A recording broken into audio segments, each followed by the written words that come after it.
નમસ્કાર દર્શક મિત્રો, આલાપ ન્યૂઝના બુધવારના બોમ્બના એક નવા એપિસોડમાં આપનું હાર્દિક સ્વાગત છે।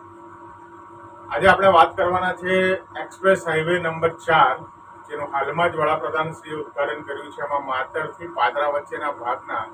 કામમાં ગુણવત્તાવિહીન કામગીરી વિશે ચર્ચા આજે કરવાના છે।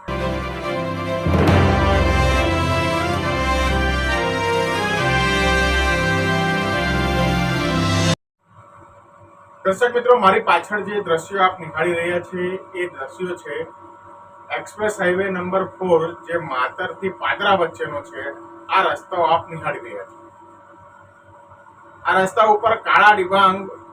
દ્રશ્યો આપણને દેખાઈ રહ્યા છે। આ કાળા મોટા મોટા ધબ્બાઓ એ રસ્તા ઉપર વેરાયેલું કોઈ કાળા પ્રવાહી કે અન્ય વસ્તુ નથી, પરંતુ નેશનલ હાઈવે ઓથોરિટી દ્વારા જે કામ ચાલી રહ્યું છે, કામ કરનાર ઠેકેદાર દ્વારા આ રસ્તા ઉપર લગાવવામાં આવેલો ડામરનો મટીરિયલ છે।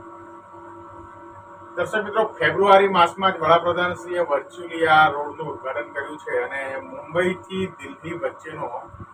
જે આ એક્સપ્રેસ હાઈવે નંબર 4 છે, આ આખા એક્સપ્રેસ હાઈવેમાં વડોદરાથી સુરત વચ્ચેનો જે માર્ગ છે, એટલે કે ગુજરાતનો જે ભાગ આ માર્ગમાં આવે છે, એ માર્ગ એ આરસીસી થી બનાવવામાં આવ્યો છે। બાકીનો આખો માર્ગ એ ડામર રોડથી બનાવવામાં આવ્યો છે, પરંતુ આ ગુજરાતનો ભાગ એ આરસીસી થી બનાવવામાં આવ્યો છે, કારણ કે બ્લેક સોઇલના કારણે આ રસ્તાને ભવિષ્યમાં નુકસાનથી બચાવી શકાય અને રસ્તાની ગુણવત્તા સારી જળવાઈ રહે એ માટે વડોદરાથી સુરત વચ્ચેનો જે માર્ગ છે એને આરસીસી બનાવવામાં આવ્યો છે। એન્જિનિયરોની સલાહને એક તબક્કે તો નીતિન ગડકરીએ આખો જ રસ્તો આરસીસી બનાવવાનો વિચાર પણ મૂક્યો હતો, પરંતુ મુંબઈથી દિલ્હી વચ્ચેના આખા રોડને જો આરસીસી બનાવવામાં આવે તો અઢળક રૂપિયાનો ખર્ચો થાય અને એ પહોંચી ન વળાય, એટલે માત્ર વડોદરાથી સુરત વચ્ચેના માર્ગને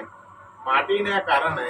આ આરસીસી રસ્તો બનાવવાનું મંજૂર થયું અને હાલ આ રસ્તો વડોદરાથી સુરત વચ્ચેનો આરસીસી બનાવવામાં આવ્યો છે, જેમાં ભરૂચથી વડોદરા વચ્ચેનો માર્ગ હાલ વડાપ્રધાનશ્રીએ ફેબ્રુઆરી માસમાં શરૂ કરી દીધો છે। મિત્રો, આ રસ્તો પર જે ડામર પાથરવામાં આવેલો છે, એ રસ્તા ઉપર જ્યાં જ્યાં મોટા છે ઘરની તરફ તો અને જ્યારે અલગ લાગી રહ્યું છે અને એ રસ્તા અને નાચેનો અલગેલા ભાગને છુપાવવા માટે આ ડામર વાળો રોડ બનાવવામાં આવ્યો હોય અથવા તો ડામર પાથરવામાં આવ્યો હોય એવું લાગી રહ્યું છે। એટલું નહીં, પરંતુ જે જ્યાં જ્યાં બનાવવામાં આવ્યા છે નવી ટેકનોલોજી ક્રોસ સ્ટીલ બાર નાખીને એક અલગ પ્રકારની બફર સ્ટ્રિંગ જેવી નવી સિસ્ટમ, નવી ટેકનોલોજીનો ઉપયોગ કરવામાં આવ્યો છે કે જેના કારણે આ રોડના ઉપર આવેલા નાળાની એ આયવરતા એ વધારી શકાય અને એની ગુણવત્તા પણ જળવાઈ રહે, એટલા માટે આ સ્ટીલના બફર સ્ટ્રોક જેવા નવી ટેકનોલોજીના પાર્ટ્સનો ઉપયોગ કરવામાં આવ્યો છે। પરંતુ કદાચ એવું લાગી રહ્યું છે એક માસમાં જ આ બ્રિજને ટકાવવા માટે બતાવવામાં આવેલા આ સ્ટીલના બારને પણ કંઈક અંશે નુકસાન થયું હોય, એટલે એ ક્રોસબાર જે નાખવામાં આવેલા છે તેની ઉપર પણ એ ડામરનો રોપ લગાવવામાં આવ્યો હોય એવું લાગી રહ્યું છે, એને એ દ્રશ્યમાં પણ દેખાઈ રહ્યું છે। એટલે માત્ર એક મહિનાના ટૂંકા ગાળામાં આ રસ્તાની ગુણવત્તા એ તકલાદી હોવાનું અથવા તો ગુણવત્તાવિહીન કામગીરી થઈ હોવાનું એ પહેલી નજરે લાગી રહ્યું છે। હજુ હાલ તો આ રસ્તા ઉપર એટલો બધો ટ્રાફિકનું અવરજવર પણ નથી। હાલ આ ભરૂચથી વડોદરા વચ્ચેનો આ નેશનલ એક્સપ્રેસ હાઈવે નંબર 4 જે શરૂ કરવામાં આવ્યો છે, પરંતુ હાલ એની ઉપર ટોલ ટેક્સ નથી, પરંતુ તેમ છતાંય એ વાહન વ્યવહારની અવરજવરની નહિવત પ્રમાણમાં જોવા મળી રહી છે। ત્યારે ઓછા વાહન વ્યવહારવાળા સમયગાળામાં અને માત્ર એક મહિનાના ટૂંકા ગાળામાં જ્યારે નેશનલ હાઈવે ઓથોરિટી જેવી સંસ્થાએ આ રોડ પર આરસીસી રોડની ઉપર ડામરના પેચિંગ વર્ક કરવા પડે, એ આ રસ્તાની ગુણવત્તા એ ઓછી અથવા તો તકલાદી હોવાની સાબિતી પૂરી પાડે છે।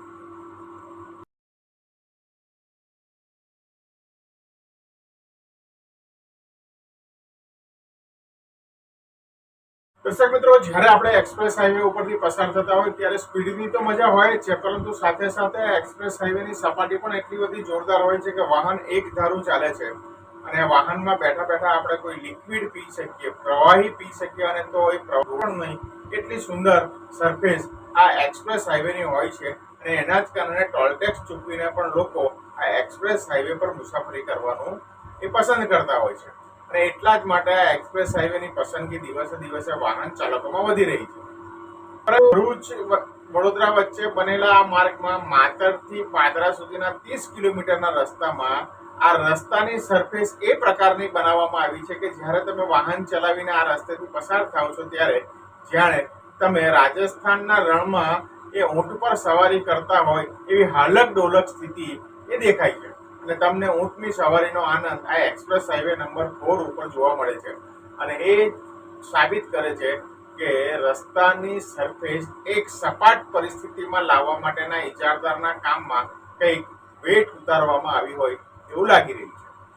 એટલું જ નહીં, પરંતુ જ્યારે 120ની મેક્સિમમ સ્પીડ આ રસ્તા ઉપર જે સરકાર દ્વારા ઘોષિત કરવામાં આવી છે 120ની સ્પીડ પર જતા હોય અને ત્યારે અચાનક તમારું વાહન એકદમ રેલાઈ જતું હોય એવું પણ ક્યારેક થાય છે કે જેના કારણે એ વાતની પ્રતીતિ થાય છે કે રસ્તાની સરફેસ એ એકદમ સરળ અને સપાટ બની નથી. આમ આ હલકી ગુણવત્તાની કામગીરી આ માતરથી પાદરા વચ્ચેના આ એક્સપ્રેસ હાઈવે નંબર 4માં એ જોવા મળી રહી છે. આ થોડા સમય પહેલા ભરૂચથી વડોદરા વચ્ચેના આ માર્ગની સ્થળ પર ચકાસણી કરવા જ્યારે નીતિન ગડકરીજી આવ્યા હતા ત્યારે એમણે કારમાં બેસીને ગ્લાસમાં પાણી ભરીને 120ની સ્પીડે વાહન ચલાવીને પાણી ન ઢળે એવા દ્રશ્યો એ સોશિયલ મીડિયા પર વાયરલ થયા હતા. એને આપણે બધાએ નિહાળ્યા હતા. પરંતુ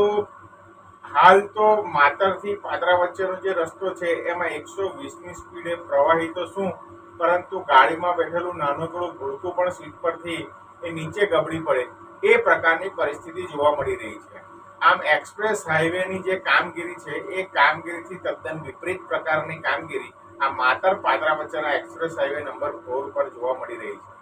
દર્શક મિત્રો, હાલ તો નીતિન ગડકરી એ નાગપુરથી પોતાની ચૂંટણી લડવામાં વ્યસ્ત છે, પરંતુ નવી ચૂંટણી આ પૂરી થાય પછી નવી સરકારમાં શું નીતિન ગડકરી અને ભાજપની સરકાર એ આ ગુણવત્તાવિહીન એક્સપ્રેસ હાઈવેની કામગીરી જે કરવામાં આવી છે એની વિરુદ્ધ કોઈ કાર્યવાહી કરશે ખરી? શું આ એક્સપ્રેસ હાઈવે 4ની આ જે સપાટી સમતળ બની નથી એને પુનઃ રિપેર કરીને સમતળ કરવામાં આવશે ખરી? આવા અનેક પ્રશ્નો આજે તો અસ્થાને છે. પરંતુ એક્સપ્રેસ હાઈવે જેવા રસ્તાની ગુણવત્તામાં પણ જો આવી લાલિયાવાડી ચલાવવામાં આવતી હોય તો સામાન્ય રીતે ગ્રામ્ય વિસ્તારમાં બનતા રસ્તાઓની હાલત શું હશે એ આપણે વિચારી શકીએ છીએ. દર્શક મિત્રો, આવનારા સમયમાં નીતિન ગડકરી આ એક્સપ્રેસ હાઈવે નંબરની ગુણવત્તાવિહીન કામગીરી કરનારા ઇજારાદારો વિરુદ્ધ શું કોઈ કાર્યવાહી કરે છે ખરા? શું નવી ચૂંટણી નવી સરકાર પછી આ ગુણવત્તાવિહીન કામગીરી કરનાર સામે કોઈ કાર્ય કરવામાં આવે એ આવનારો